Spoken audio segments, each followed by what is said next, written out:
ਅੱਜ ਆਪਾਂ ਤੁਹਾਡੇ ਵਾਸਤੇ ਲੈ ਕੇ ਆਏ ਹਾਂ Swift Dzire VXI petrol plus CNG model 2010।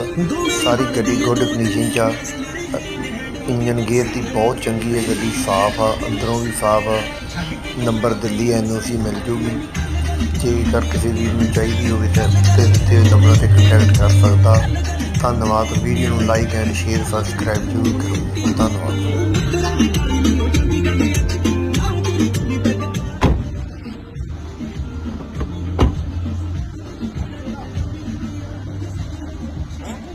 All right,